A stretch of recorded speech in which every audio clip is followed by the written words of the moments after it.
Hi, I'm Hal Roberts. This is Forum Daily West. Here's some of the top stories we've been following. A huge surprise on Parliament Hill as Federal Finance Minister Chrystia Freeland announces her resignation. We have reaction. The Canada Industrial Relations Board has ordered Canada Post workers back to work as of Tuesday. And a shooting at a Christian school in Madison, Wisconsin leaves at least 3 people dead and many more injured. Thanks so much for joining us. A political bombshell was dropped on Ottawa on Monday morning. Finance Minister Chrystia Freeland is leaving cabinet.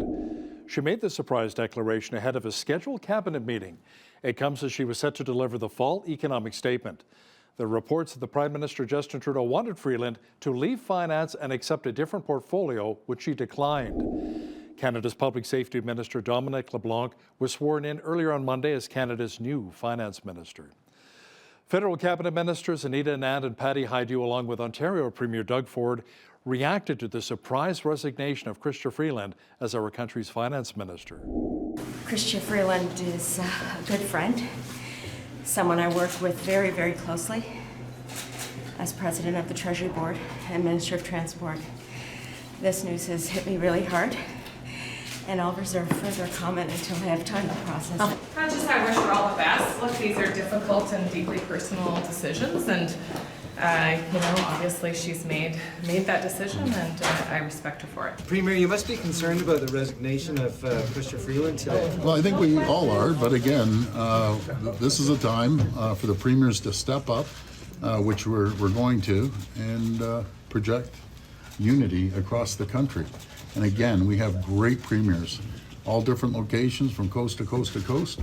And I'm blessed to be chair and have a great team right there with us.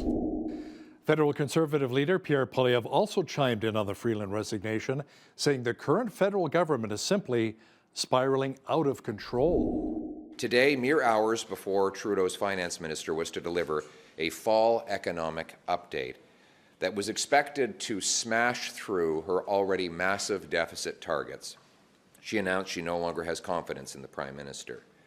Canadians were already anxious about the reckless $40 billion deficit the government had announced last spring, but today, in mere hours, they were expected to learn that it was much higher than that, threatening our social programs and our fiscal stability right in the middle of a potential trade war.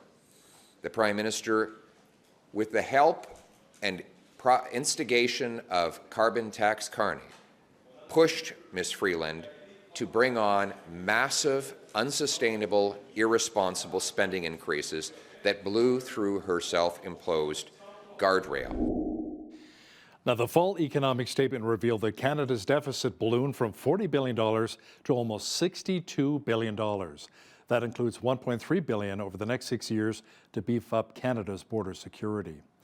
Sun political columnist Brian Lilley says not only did Chrystia Freeland resign as finance minister, but also wrote a scathing letter to Prime Minister Justin Trudeau. Obviously, after months, it's not just weeks, it's been months of the Prime Minister and his office undermining Freeland, leaking to the Globe and Mail and others about how they weren't happy with her work, about how they were bringing in Mark Carney. She obviously had enough. And like someone who has been bullied over and over again, she finally snapped. And so what does her letter say on the way out the door? Well, we needed to have a better fiscal policy in terms of keeping our fiscal powder dry to be able to deal with the Trump tariff threats that are coming in, and not deal with, what did she call them? Cheap electoral gimmicks that we can ill afford. She was scathing in her letter to the Prime Minister. So this wasn't just a I'm leaving. This is an I'm leaving, you stink, here's why. And by the way, I'm coming for you, because this was the launch of her leadership bid. Chrystia Freeland has been one of the most loyal soldiers to Justin Trudeau, and he has not given her the respect that sort of loyalty should entail, should deserve, and instead has treated her quite badly. And she has made it clear that she is now gunning for him going into the future. Analysts say Canada Post's nearly month-long strike may have finally driven some customers away for good, leaving the Crown Corporation in even worse shape than before. Workers are set to return to their jobs on Tuesday following the postal and the parcel stoppage that forced thousands of businesses and individuals to use private carriers to deliver their packages. We'll be right back with more news from Forum Daily West.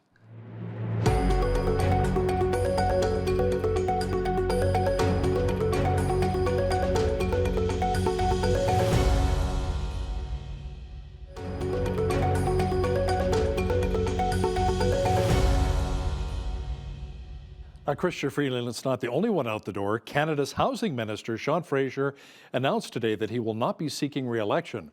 Fraser says that he's resigning from cabinet to spend more time with his family. The past 5 years has had me reflect on what I hope the next 5 years to look like. And I can tell you, more than anything else, I want to spend more time with my kids, and I hope my kids are going to want to spend more time with me. I want meals with Dad to be part of the family's routine as the rule, not just the exception when he's home from Ottawa. I want to be able to make my wife coffee in the morning before she wakes up, and if we get the kids to bed at a reasonable hour, maybe even enjoy a glass of wine over a conversation in the evening. Through the most difficult and joyful personal experiences imaginable, I have become acutely aware of the finite nature of the time that we have with the people that we love. You blink and you miss it. So I'm going to spend a little more time with the people that I care about most.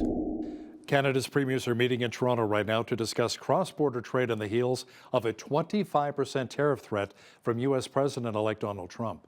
Ontario Premier Doug Ford, who's hosting the First Minister's meeting, says it's time to push back on Trump. Sun political columnist Brian Lilley says many premiers are in agreement with Ford. I think that the premiers are stepping up because the prime minister is not. I mean, you look across the country, you've got Francois Legault in Quebec saying he's sending their provincial police force down to the border. You've got Wab Kinew, the new Democrat premier in Manitoba, saying he's sending conservation officers down. Danielle Smith has one of the most detailed plans on dealing with the border with 51 sheriffs and a 2-kilometer no-go zone. And then Doug Ford, he obviously has a different take than Smith. Smith says she doesn't want to bring in anything that would stop oil and gas flowing south, but Ford says he will stop electricity. There's obviously very different considerations when it comes to the economy, but these premiers are stepping up where Trudeau is absent, and they're saying, all right, we'll work with you on the border, Mr. Trump. But in the case of Doug Ford, he's saying, we'll work with you on the border, but if you hit us, I'll hit you back hard. Saskatchewan's premier says Prime Minister Justin Trudeau needs to publicly denounce the idea of levying export tariffs. Scott Moe's comments come after reports in Ottawa is going to see considerable levying on export tax on potash and uranium in response to Donald Trump's tariff threat when he takes over the White House next month. Moe says he's reached out to the federal government about the issue and added that the country should not be taxing what it is producing. Trump has threatened 25% tariffs against Canada and Mexico if the two countries do not beef up their borders to his satisfaction. The Canada Industrial Relations Board has ordered Canada Post workers back to work on Tuesday. The 55,000 picketing employees will head back to work under their existing contract, which has been extended until May the 15th. Labour Minister Steve McKinnon also said he would appoint an industrial inquiry commission to look into the bargaining issues and come up with recommendations on how a potential new agreement can be reached. A memorial service attended by around 3,000 people was held over the weekend for former BC Premier John Horgan. The dignitaries included Prime Minister Justin Trudeau, along with NDP leader Jagmeet Singh, BC Premier David Eby, and Saskatchewan Premier Scott Moe. It's going to be a huge turnout. I think it really reflects. John was the MC at my wedding. We were close friends for 37 years, and so obviously it's a big moment for me and for my wife Renee and everyone else. Our lives were intertwined, and we love the guy. John was one of a kind. He was a remarkable man. He was a mentor and a coach to so many of us here. And the province, the legacy that he leaves behind will be felt for many, many generations to come. When I was born, your first baby, you were afraid, a father to be. Mother Serene said to you, take my hand, we'll make it through. Horgan died last month following his third bout with cancer. At least 3 people were killed and around 7 others were injured following a shooting at a Christian school in Madison, Wisconsin. According to Madison Police, around 11 a.m. local time, officers were called to the Abundant Life Christian School where they found multiple victims with gunshot wounds. The suspect juvenile shooter was also reportedly among the dead.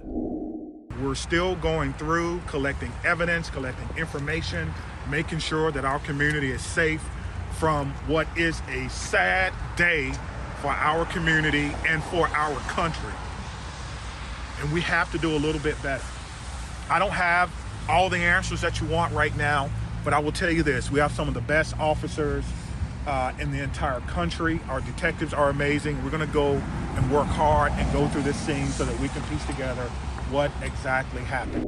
Lisa Daftari will also have details of how the head of Citizenship and Immigration Services in the United States was blasted for allegedly allowing illegal border crossers to sponsor more illegal border crossers. She'll have details coming up in the second half of our program.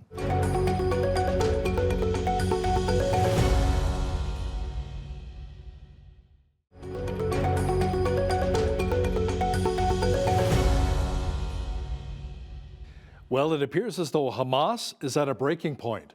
According to our foreign affairs expert Lisa Daftari, the terrorist group is suffering through a genuine leadership crisis, which could potentially spell the end of the Iran-funded entity. No, it should be. It should be the end of Hamas, Hezbollah, the Houthis, and of course, leading up to the fall eventually of the Islamic Republic in Iran, because that is where this is all rooted. The support of terrorism. There will be more proxies in the future because they just keep supporting them and feeding them and giving them the supplies to do that. They're the #1 world sponsor of terror, and that hasn't changed for 45 years. And of course, we're hearing this from a Hamas official who says October 7th ruined us. And of course, Bashar al-Assad leaving Syria was the final nail in the coffin. December 18th is the day Lethbridge West chooses its new MLA. With only 2 days remaining, the candidates are walking the neighborhoods, trying to knock on as many doors as they can. BCN's Naveen Day has that story. It's not just sleigh bells that are ringing, it's also doorbells, especially in Lethbridge West, as the candidates squeeze in some last-minute door knocking during their final days of campaigning ahead of this week's by-election. And we had a chance to catch up with the candidates of the two front-running parties. United Conservative candidate John Middleton Hope says constituents in his riding are voicing to him the same concerns that are being voiced to his NDP opponent, Rob Miyashiro. Public safety, healthcare, education, infrastructure, affordability, same things. Yeah, he's hearing the same things that I am. The difference is we have solutions and they don't. And Rob Miyashiro is also spending his last 2 days on the campaign trail by knocking on doors. But he's taking a different approach by following up with residents who have already expressed interest in voting for him. The way that works is that we've had people that have said that they're going to support our campaign and vote for me. And if we haven't made another contact or heard from them, then we literally go to their house. We have these cool things. So it reminds them when to vote. It also has where they vote, and then we just hang this on their door. On Monday morning, Elections Alberta released its numbers for advance voter turnout. The data shows that close to 18% of advance votes have been cast of the 37,000 eligible electors. Middleton Hope says he has heard that strong turnout could indicate an upcoming party change for Lethbridge West, but continued to emphasize the importance of getting out to vote. So if you're talking about a change in parties, we've heard that from a lot of folks, and I think that's important. But at the end of the day, it is important that voters get out and vote for us. If they want change, then they need to get out and vote for us. A third candidate vying for the Lethbridge West seat is Alberta Party's Leighton Ververka. BCN reached out to him for an interview, but he was unavailable due to work commitments. For Bridge City News, I'm Naveen Day. The Alberta government is investing $2.7 million in technologies it says will help our oil and gas companies reduce water, while at the same time helping to create new jobs. Environment Minister Rebecca Schultz says that will include 2 new water filtration technologies and a new chemical developed that will allow heavy oil and bitumen to flow faster. This includes funding for 2 new water filtration technologies that will help the energy sector reduce freshwater usage and recycle more water than ever before. Visionaries like the team at AquaPure Technologies, who are harnessing the power of self-cleaning technology to help find efficiencies and make every drop count, and Eximus Environmental Solutions, who are creating a new filtration system that will mean less freshwater is needed than before. Canadian Natural Resources will also test a new chemical that could make heavy oil and bitumen flow faster and more easily toward the production well, letting them recover more oil using less steam. According to a Kenworth truck sales bulletin, Ottawa wants to significantly decrease the sales of all heavy-duty trucks with manual transmissions to help reach their climate goals. The bulletin issued in late November says that sales of trucks with manual trannies greater than 33,000 pounds throughout the whole trucking industry should be capped at around 10%.